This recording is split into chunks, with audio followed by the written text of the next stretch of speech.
नमस्कार मंडळी, कशी आहात तुम्ही? स्वागत आहे तुमचं माझ्या प्रफुल्लताई या चॅनलवर.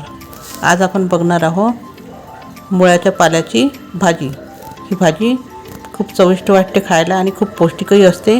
तर चला ही भाजी कशी करायची हे बघूया. मुळ्याच्या पाल्याची भाजी करण्याकरता इथे आपण हे मुळ्याचे पानं घेतलेले आहे. याला स्वच्छ निवडून याला 2 ते 3 पाण्याने स्वच्छ धुवून घ्यायचं आहे आणि याचं पाणी निथळल्यानंतर याला बारीक बारीक चिरून घ्यायचं आहे. मी हे स्वच्छ धुवून घेतले आहे आणि याला आता बारीक बारीक चिरून घेते. यातलं पाणी निथळल्यानंतर आपण याला बारीक बारीक चिरून घेतलेलं आहे. इथे आपण भाजी करता टमाटर घेतले आहे. टमाटर तसं या भाजीमध्ये घालत नाही, पण टमाटर घातल्याने भाजीला खूप छान चव येते म्हणून आपण टमाटर घालणार आहोत. आणि इथे आपण लसूण घेतलं आहे. लसूण सोलून घ्यायचं आहे आणि त्याला बारीक कट करून घ्यायचं आहे. इथे कांदा घेतला आहे, त्याला बारीक कट करून घेतले आहे. मिरचीलाही बारीक कट करून घेतले आहे. आता आपल्याला भाजीला फोडणी द्यायची आहे. आपण इथे गॅसवर कढई ठेवली आहे. त्यामध्ये आपण तेल घातलेलं आहे. आता इथे आपल्याला मोहरी घालायची आहे.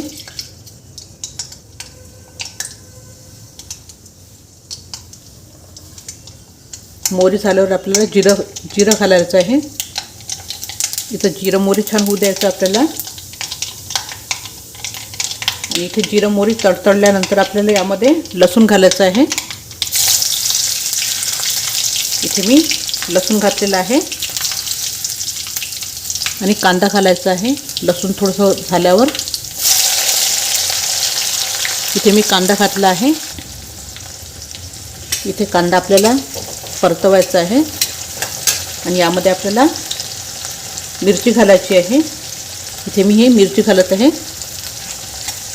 आणि आता कच्चेपणा दूर होतपर्यंत आपल्याला मिरची आणि कांदा छान परतून घ्यायचा आहे, लालसर होतपर्यंत. इथे मी लालसर होतपर्यंत छान होऊ देते कांद्याला आणि मिरचीला. इथे आपला कांदा आणि मिरची छान झालेली आहे, बघू शकता तुम्ही अशा प्रकारे. आता यामध्ये आपल्याला हळद घालायची आहे आणि किंचित तिखट घालायचं आहे. इथे आपण मिरची घातली आहे त्यामुळे तिखट नाही घातलं तरी चालेल. आणि इथे आपल्याला मीठ घालायचं आहे. इथे मी चवीपुरतं मीठ घातलेलं आहे आणि आपल्याला हे 1 मिनिट परतून घ्यायचं आहे छान. आणि इथं आपण बारीक चिरलेले टमाटर घालायचे आहे.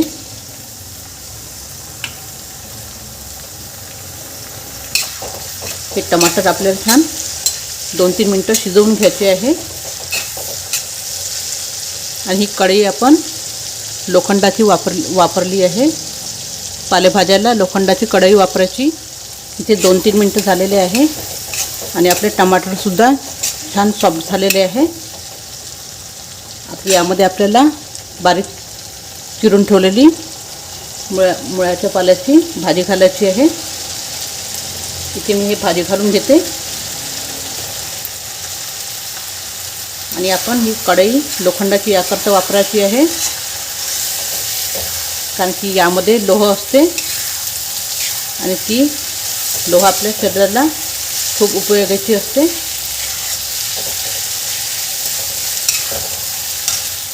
इथे आपण सगळी भाजी घालून घेतली आहे.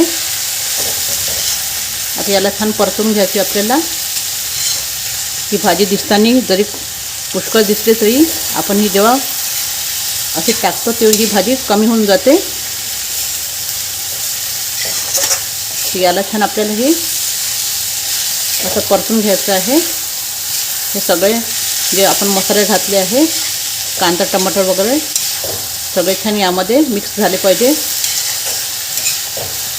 अशा तऱ्हेने आपण ही छान परतून घेतली आहे भाजी.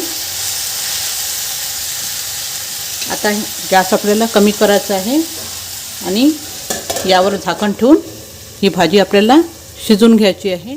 इथे थोडा वेळ झालेला आहे. आपण बघूया.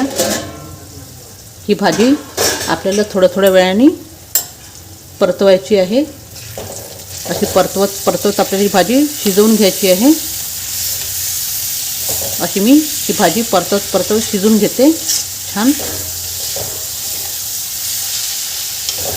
आता यामध्ये आपल्याला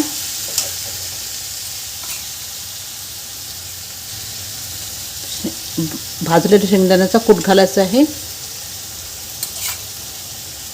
इथे मी भाजलेल्या शेंगदाण्याचा कूट घातला आहे.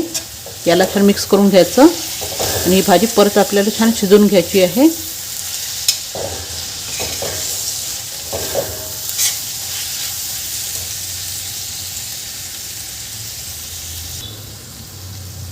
ही भाजी आपण छान शिजवून घेतली आहे, म्हणजे परतून घेतली आहे.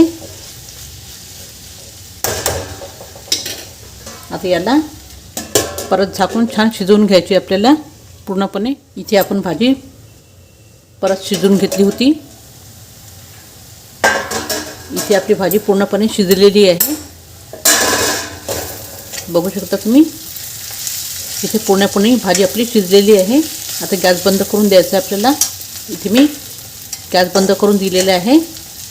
आता आपण सर्व करूया. अशा तऱ्हेने तयार झालेली आपली चविष्ट पौष्टिक मुळ्याच्या पाल्याची भाजी. ही भाजी खायला खूप टेस्टी वाटते. तुम्ही ही भाजी नक्की बनवून बघा आणि तुम्हाला जर माझा हा व्हिडिओ आवडला असेल तर माझ्या व्हिडिओला लाईक, शेअर आणि सबस्क्राईब करायला विसरू नका. धन्यवाद.